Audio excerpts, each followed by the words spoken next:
He was not born for war. No prophecy, no destiny, no dream of medals. His name was Karl Weiss, a common name for a common man. In 1939, Karl was 20 years old, living in a small German town where life smelled of bread, soil, and morning rain.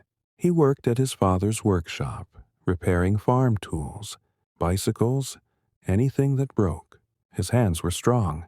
His life was simple. And then the letter arrived. The paper that changed everything. It was thin, official, unarguable, a conscription notice. Karl read it 3 times, hoping the words would change. They didn't. He didn't shout. He didn't cry. He folded the paper carefully and put it in his pocket. That night, his mother said nothing at dinner. His father stared at the table longer than usual. Everyone knew what the letter meant. Not a believer, just a body. Karl didn't hate anyone. He didn't love politics. He didn't dream of conquest. He just lived where he was born. When people spoke about honor and duty, Karl nodded politely, but inside, he felt nothing but uncertainty. He wasn't brave. He was human.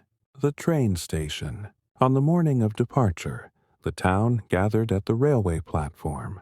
Mothers crying softly. Fathers standing stiff. Boys pretending to be men. Karl stood still, holding a small suitcase. Inside it, one spare shirt, a photo of his family, a loaf of bread. That was all he carried into history.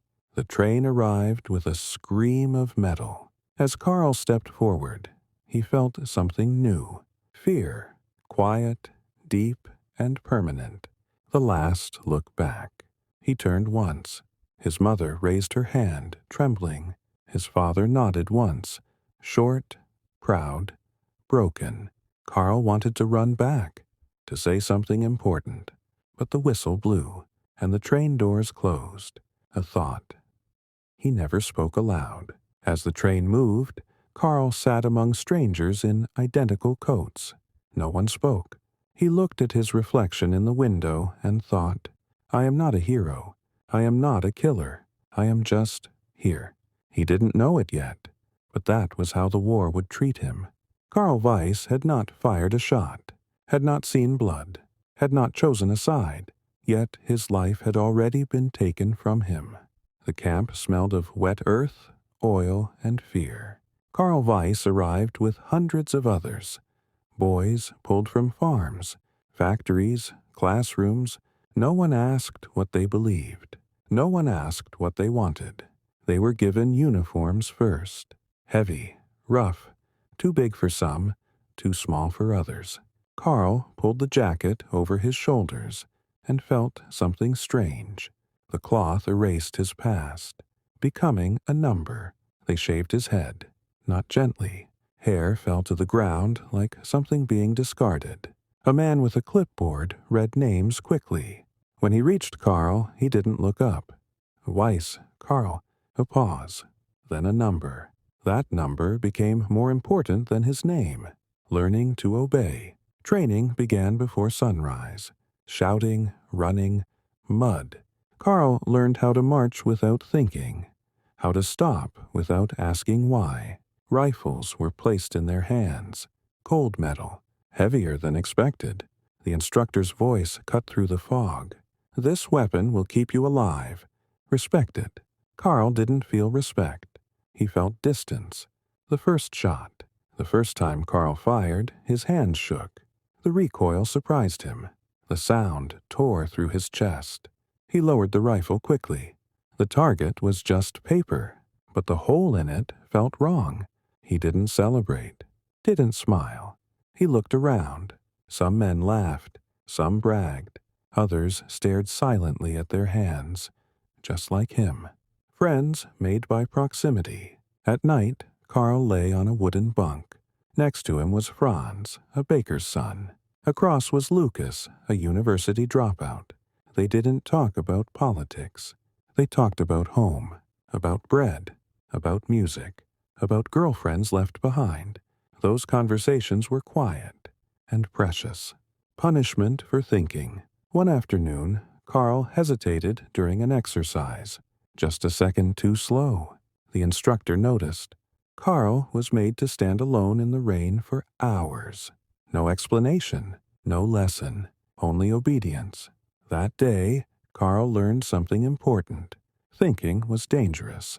The question that had no answer. At night, Karl whispered to Franz, "Why are we doing this?"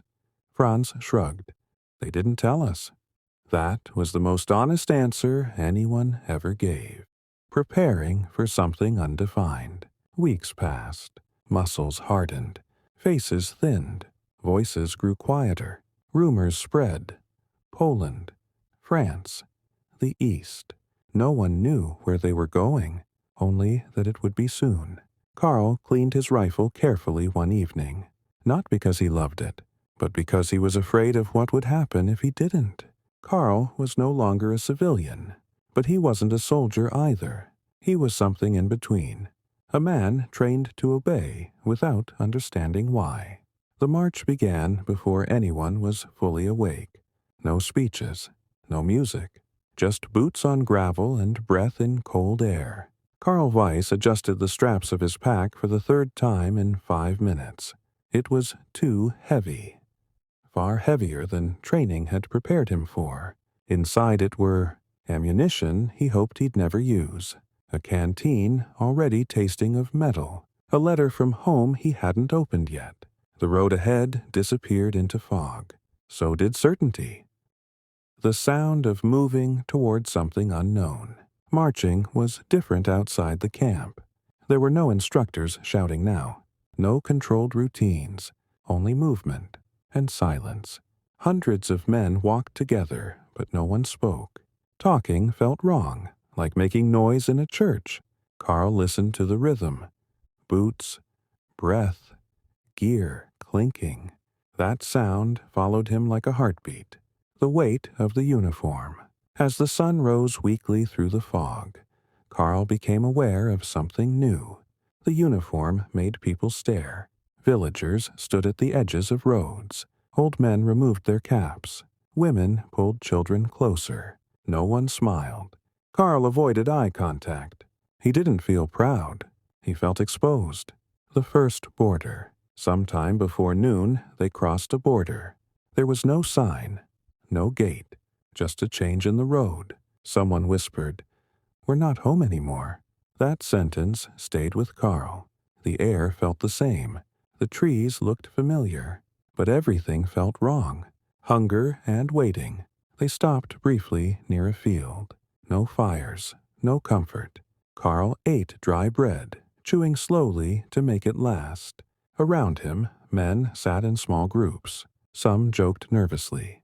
Others stared into nothing. A soldier nearby vomited quietly behind a tree. No one commented. Fear had begun to show itself. In private ways. Night without darkness. When night fell, Karl expected rest. He didn't get it. They slept in shallow ditches, helmets on, rifles close. The darkness wasn't peaceful. It was loud. Every sound felt like danger. A branch snapping, wind through leaves, an animal moving. Karl lay awake, heart racing, imagining footsteps that weren't there. The first distant explosions. Just before dawn, it happened. A dull boom. Far away, but real. Artillery. Karl froze. Someone whispered, "That's not training." The silence that followed was heavier than the sound itself. Karl realized something terrifying. The war existed now, not as words, but as noise. Seeing fear on other faces. As they resumed marching, Karl studied the men around him. Some looked determined, some angry, but most looked like him, confused, scared, trying not to show it. Franz walked beside him, jaw tight. "You okay?" Karl asked. Franz nodded too quickly. The first civilian encounter. They passed a small village. Houses damaged, windows broken, people watching silently. A little girl stood in a doorway, holding a doll with one arm missing. She stared at Karl, not with hatred, not with fear, with curiosity. Karl looked away. He didn't want to be remembered like this. The thought that changed everything. As the day dragged on, a realization settled into Karl's chest. No one was in control anymore. Not the officers, not the soldiers. The war had its own direction, and they were just moving inside it. A soldier's prayer, unspoken. That night, as Karl lay on the cold ground again, he whispered inside his head, "Please let me survive what's coming. I don't need meaning. I just need to live." He didn't know who he was speaking to, but it felt necessary. Karl Weiss had not yet seen battle, but fear had already found him, and it would never leave. It happened without warning. No countdown, no dramatic moment, just noise. A sharp crack tore through the morning air. Karl didn't know it was a rifle shot at first. He only knew his body hit the ground before his mind understood why. The first shot. Someone screamed. Another crack. Closer this time. The officer shouted something, but the words dissolved into panic. Down. Karl pressed his face into wet dirt. His heart pounded so hard it hurt. This was it. This was war. Real bullets don't sound like training. Training bullets snapped loud and clean. Real bullets were different. They cracked. They hissed. They passed so close Karl could feel air move. He curled into himself, gripping his rifle uselessly. His hands shook. He hadn't aimed at anything yet. He didn't want to. The moment time broke. Everything happened too fast and too slow at once. Men ran. Men fell. Men shouted names. Karl crawled behind a broken stone wall, breath ragged. Franz was beside him, eyes wide. "Don't look," Franz whispered. Karl looked anyway. The first body, a soldier, lay face down in the road. Helmet rolled away, blood spreading slowly into dust. Karl stared. No movie moment. No heroic pose. Just stillness. The body didn't move. Karl realized something cold and final. That man would never stand up again. Confusion over orders. Someone yelled to advance. Someone else yelled to stay down. No one knew who to listen to. Karl raised his rifle halfway, then froze. Where was the enemy? Trees? Houses? Smoke? Every direction felt dangerous. The first shot fired. Karl doesn't remember deciding to shoot. His finger moved on its own. The rifle kicked. The sound echoed painfully. He fired again, toward a window he thought might hide someone. Then he stopped. His stomach turned. He didn't know if he hit anything. He didn't want to know. The village turns into a trap. What had looked peaceful hours ago was now ruined. Walls crumbled. Glass shattered. Smoke burned the throat. Civilians ran. A woman dragged a child through debris, screaming. Karl watched, helpless. This wasn't what he imagined war would be. This was chaos invading lives that didn't choose it. Loss of Franz. A shout. Karl turned. Franz was standing, just for a second. Then he fell. Hard. Karl crawled toward him, ignoring everything else. "Franz!" he shouted. No answer. Blood soaked Franz's uniform. His eyes were open, empty. The moment. Something died inside. Karl knelt there, hands trembling, bullets snapping overhead. This wasn't fear anymore. It was something deeper. The part of him that believed he could go home unchanged. That part died beside Franz. Retreat without victory. Eventually, the firing faded. Orders came to pull back. No celebration. No triumph. Only survivors gathering silently. Karl walked away from the village without looking back. He couldn't. The weight of the rifle. Later, as night fell, Karl cleaned his rifle mechanically. Blood stained his sleeve, not his. He scrubbed at it anyway. Night did not bring peace. It only brought silence. And in that silence, death spoke louder than bullets. After the battle, the unit camped in a half-burned barn. No fire, no laughter, no stories. Just men sitting apart, staring into nothing. Karl sat with his back against a wooden beam, rifle across his knees. His hands still smelled like metal, dirt, and blood. Not his blood. The sounds that wouldn't stop. When Karl closed his eyes, the village came back. Gunshots, screams, Franz falling. He opened his eyes fast, gasping. Sweat soaked his uniform despite the cold. Across the barn, someone whispered prayers. Another man quietly sobbed. No one told him to stop. Food with no taste. They were given bread and soup. Karl forced himself to eat. Each bite felt heavy, like swallowing stones. The spoon rattled against the bowl. His hands wouldn't stop shaking. He noticed others shaking too. No one mentioned it. Death becomes a number. An officer read out names. Those who didn't answer were marked down. Killed, missing, wounded. Just words. But Karl saw faces behind every name. Franz's name came. Silence. The officer moved on. Karl felt something break quietly inside him. The guilt of breathing. Why am I alive? The question kept repeating. Why not Franz? Why not me? Karl stared at his boots. Mud still dried on them from the village road. He remembered stepping near Franz's body. He hadn't helped. He couldn't. The guilt pressed on his chest harder than fear ever had. Letters from home. Someone passed around mail. A soldier laughed softly at a joke from his wife. Another kissed a photograph. Karl opened his letter. His mother wrote about the garden, about bread, about waiting for him. He folded the letter carefully. She had no idea. He hoped she never would. Learning the new rules. By the third day, something changed. Not outside, inside. Karl learned not to flinch at distant gunfire, not to react when someone screamed in their sleep, not to ask where wounded men went.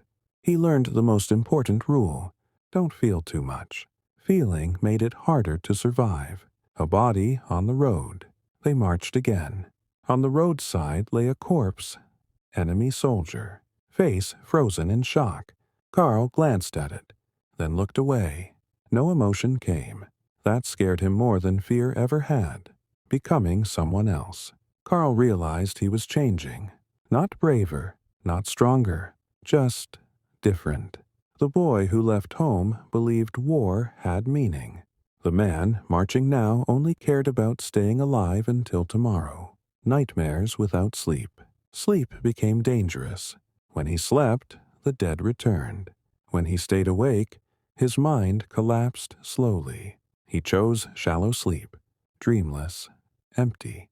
Like him. The truth about survival. Karl understood something no training had taught him. Survival wasn't heroic. It was ugly. It meant stepping over bodies, ignoring screams, living with memories that never die. Karl Weiss was still alive, but now he knew the truth. In war, you don't live with death. You carry it, everywhere. Morning arrived without light. Only gray. Gray sky. Gray streets. Gray faces. Karl Weiss stood in formation, boots sinking into wet rubble, listening to orders he barely understood anymore. The officer's voice. The lieutenant spoke quickly. Maps unfolded. Fingers pointed. Objectives. Routes. Timings. Words like secure, clear, advance. Karl heard them, but they felt empty. No reason, no explanation. Just instructions. Marching on instinct. They moved through a shattered town. Doors blown off hinges. Windows black with smoke. Walls scribbled with chalk warnings in foreign language. Karl stopped seeing homes. They were just structures now. Possible hiding places. Possible death. A question he didn't ask. A young soldier beside him whispered, "Why are we even here?" Karl didn't answer. Not because he didn't know. Because the question itself felt dangerous. Questions slowed you down. Civilians in the shadows. They passed civilians, old men, women holding children too tightly. Eyes watched them from doorways. Fear, hatred, hopelessness. Karl avoided their gaze. He didn't want to see himself reflected there. The order that changed everything. They reached a street corner. The lieutenant raised his hand. Search every building. No exceptions. No mention of civilians. No mention of mercy. Just obedience. Karl's stomach tightened. Inside the first house, the door creaked open. Inside, a table. Cold soup. A child's shoe. No enemy. Karl felt relief and shame for feeling it. They moved room to room. Every shadow felt alive. A cry upstairs. From above, a sudden sound. A child crying. Everyone froze. The sergeant looked at Karl. Check it. Stares of fear. Karl climbed slowly. Each step felt heavier than the last. At the top, a woman stood against the wall. A child in her arms, trembling. No weapon, no threat, just fear. The moment of choice. Karl raised his rifle, not because he wanted to, because training told him to. The woman shook her head. The child cried louder. Time stretched. Orders versus humanity. Karl lowered the rifle, slowly. He turned away. There's no one here, he called. The lie felt like fire in his throat, but it felt right. Silence afterward. No one said anything. The sergeant nodded once. Maybe he understood. Maybe he didn't care. They moved on. The weight of disobedience. Karl's heart pounded. He expected punishment. A bullet. Shouting. Nothing came. Only the sound of boots moving forward.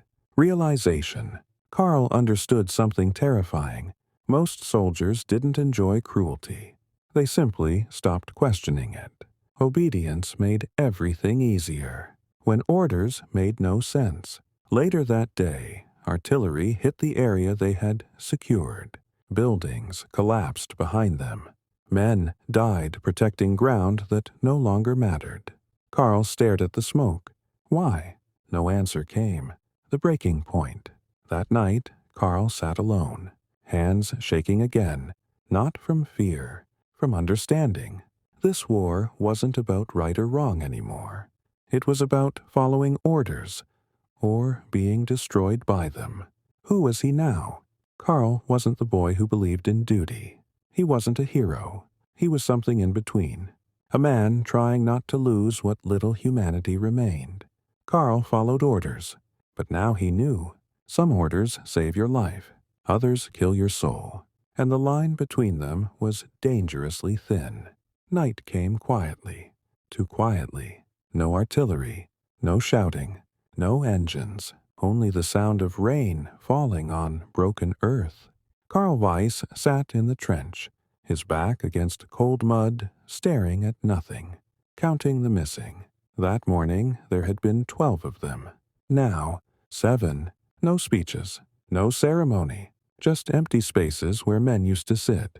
Karl kept looking at those gaps, expecting someone to return late. No one did. Fritz's helmet. Near Karl's boots lay a helmet. Cracked.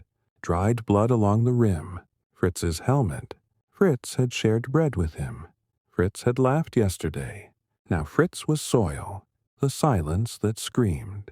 The trench felt haunted. Men whispered instead of speaking. Eyes avoided each other. Everyone was thinking the same thing. Who's next? Memories that wouldn't stay quiet. Karl closed his eyes. He saw Fritz's smile. Otto complaining about blisters. Young Emil asking about home. They weren't gone. They were trapped inside his head. A letter never sent. Karl reached into his pocket. A folded letter. Unfinished. He had been writing to his mother. He stopped mid-sentence days ago. I am fine. The lie felt impossible now. The patrol order. Boots splashed through mud. The sergeant appeared. Night patrol. 2 men. Karl's name was called. And Emil's. Emil, barely 19. Too quiet, too thin, too young. Walking into darkness. They moved into the forest. Trees loomed like shadows of men. Every branch snapped like a gunshot. Karl's hands trembled. He hated that Emil could see it. Whispers in the trees. The forest breathed. Wind. Rain. Distant thunder. Karl felt watched. Not by enemies, By memories. Emil's voice. Do you think we'll survive this? Karl didn't answer immediately. Finally, he said, I don't know. It was the most honest thing he'd said in weeks. The ambush. It happened fast. A flash. A crack. A scream. Emil fell. Karl dropped beside him. Blood soaked into the mud. Warm. Too much. Holding a dying friend. Emil's eyes were wide. I don't want to die, he whispered. Karl pressed his hands down. Stay with me, please. But war doesn't listen. The last breath. Emil's grip loosened. His eyes emptied. Just like that. Another ghost added to the list. Alone in the forest. Karl stayed there too long. Rain washed blood from his hands, but not from his mind. When he finally returned, he came back alone. No one asked questions. The sergeant nodded. A name crossed off a list. That was it. Karl wanted to scream. The weight of survival. Back in the trench, Karl couldn't sit. Couldn't lie down. Couldn't breathe properly. Why him? Why always him? Friends turn into shadows. Faces blurred together. Dead and living looked the same now. Everyone felt temporary. Karl stopped learning names. It hurt less. The breaking night. That night, Karl shook uncontrollably. Not from cold, from grief he couldn't release. He bit his sleeve to stay silent. Soldiers weren't supposed to cry. Realization. War didn't just kill men. It erased them. Turned friends into memories. Memories into pain. Pain into numbness. Karl changed. Something inside Karl hardened. Not courage. Not hatred. Acceptance. If everyone became a ghost, he would survive by becoming one too. By morning, Karl no longer felt fully alive. He was walking, breathing, obeying. But inside, he was already haunting himself. Morning did not bring relief. It brought orders. A dawn without light. The sky was gray. Not night. Not day. Karl Weiss stood among the ruins of what had once been a village. No birds. No children. No dogs. Only broken stone and burned wood. This place had been alive once. Now it was just another stop for death. The smell of fear. Smoke still rose from collapsed houses. Not from battle. From yesterday. Karl smelled something worse than gunpowder. Fear. It clung to the air like rot. Orders without meaning. The officer shouted commands. Clear the village. Search every house. Move forward. Karl followed. He no longer questioned why. Questions belonged to the living. A house that refused to die. Karl entered a half-burned home. The roof had collapsed. Walls blackened. But inside, footprints. Fresh. Someone was hiding. The basement. A door. Half broken. Leading down. Karl hesitated. His heart pounded. Not from bravery. From dread. What he found. In the basement, a family. An old man. A woman clutching a child. Another child hiding behind her skirt. Eyes wide. Frozen. Not enemies. Just survivors. The moment that changed him. They didn't scream. They didn't beg. They just stared. Waiting. Karl felt something twist inside his chest. This wasn't combat. This was terror. Fear on both sides. Karl lowered his weapon. The woman whispered something he didn't understand. But fear needs no translation. He backed away slowly, closed the door, walked out.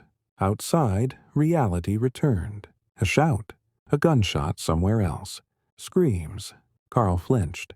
He knew what was happening, and he hated that he understood. Hope dies quietly. As the platoon moved on, Karl realized something horrifying. Hope hadn't been destroyed in battle. It had simply stopped existing. Like a candle snuffed out without wind. The enemy was everywhere. Fear lived in every shadow, every doorway, every sound. Karl jumped at echoes.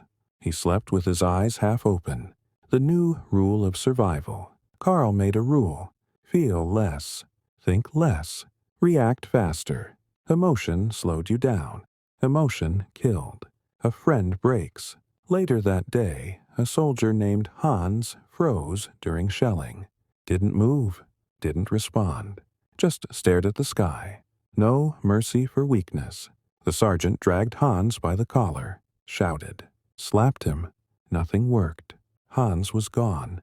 Alive, but absent. They left him behind. Karl didn't look back. He couldn't afford to. Fear becomes normal. Explosions no longer shocked Karl. Dead bodies no longer startled him. What scared him now was silence, because silence meant waiting. A letter in ashes.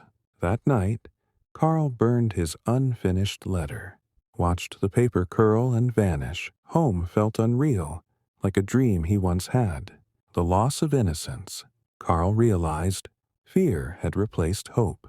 Not suddenly, gradually, like rust-eating metal. What war truly took. War didn't just take friends. It took kindness, trust, belief in tomorrow. Karl's reflection. He stared at his reflection in a shattered mirror. Dirt-covered, eyes hollow, face older than his years. He barely recognized himself. A silent promise. Karl whispered to no one, I will survive. Not for honor, not for victory, just to escape this place. By the end of that day, Karl understood the truth. Fear wasn't temporary. Fear was permanent. And hope had died somewhere between the ruins. Night came without mercy. Not dark enough to hide. Not quiet enough to rest. Karl Weiss sat alone in the trench, rain dripping from his helmet, mud soaking into his coat. In his trembling hand, a photograph. The photograph. It was old now. Bent edges, water-stained corners. A younger Karl stood in it. Clean uniform, straight posture, a forced but hopeful smile. Beside him, his mother. Behind them, their small house. That boy felt like a stranger. Two versions of the same man. Karl looked at the photo, then at his hands. These hands had once held books. Now they held weapons. These hands had once shaken with nerves. Now they shook from exhaustion. Memory is a dangerous thing. The trench echoed with distant artillery. Boom, boom. Each explosion pulled him back. To school, to laughter, to a life that didn't smell like blood. Memory hurt more than shrapnel. The weight of survival. Karl realized something terrifying. He had survived not because he was brave, but because others hadn't. Friends, civilians, strangers. They were gone. He was still here, and that guilt pressed heavier than any pack. Conversation with a ghost. Karl whispered to the photograph. Do you recognize me? The rain answered, a name without meaning. Once being Karl Weiss meant something. A son, a student, a neighbor. Now it meant soldier, number, replacement. Identity had been stripped away layer by layer. The night watch. Karl was assigned guard duty. Alone. The worst kind. Silence wrapped around him like a trap. Every rustle sounded like death. Fear of sleep. He didn't want to sleep. Sleep brought dreams. Dreams brought faces. Faces brought guilt. So he stayed awake, eyes burning, mind unraveling. A breakdown without tears. Karl felt something crack inside him. Not loudly, quietly, like ice splitting beneath weight. No tears fell. He was past that. What he missed the most. Not food, not warmth, normal conversations. The sound of people talking about nothing important. War had made everything important and unbearable. A soldier beside him. A new recruit sat next to Karl. Young, too young, hands shaking. The boy asked, Does it get easier? Karl didn't answer, because lying felt cruel. Truth without words. Karl simply shook his head. The boy looked away. Silence said everything. The lie of glory. Karl remembered speeches, medals, victory, honor. None of those things existed here. Only endurance. The moment of realization. Karl understood. Even if he survived, he would never return as the same man. War doesn't end when fighting stops. It follows you home. A small act of humanity. Karl handed the young soldier his last cigarette. Didn't speak. The boy smiled weakly. For a second, they were just two humans. That second passed. An explosion interrupted it. Reality returned. The photograph. One last time. Karl folded the photograph carefully. Didn't tear it. Didn't burn it. He placed it deep inside his coat, not as hope, but as proof that he once existed before this. The soldier stands. Karl stood, adjusted his helmet, picked up his rifle, not with purpose, with habit, final thought of the night. As dawn approached, Karl thought, I didn't choose to become this man, but I don't know how to be anyone else anymore. By the end of the night, Karl accepted a painful truth.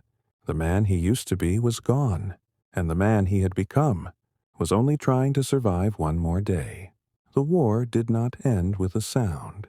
There was no final explosion, no heroic music, no moment that felt like victory. It ended with silence. The morning after, Karl Weiss woke up one morning and realized something was missing. The shelling, the screaming, the endless commands. For the first time in years, the air did not shake. The war was over. At least on paper. No celebration. There were no cheers in the streets. Only people stepping carefully out of ruins. Women searching faces for familiar eyes. Children clinging to silence like it might break. Men like Karl stood unsure of what to do next. They had trained for war, not for peace. The order to go home. A simple order arrived. Disperse. Return to civilian life. Civilian life. Karl almost laughed. What civilian life was left? Walking away from the front. Karl walked. Not marched. Not ran. Walked. Every step away from the battlefield felt unreal. No one chased him. No one shouted. No one cared.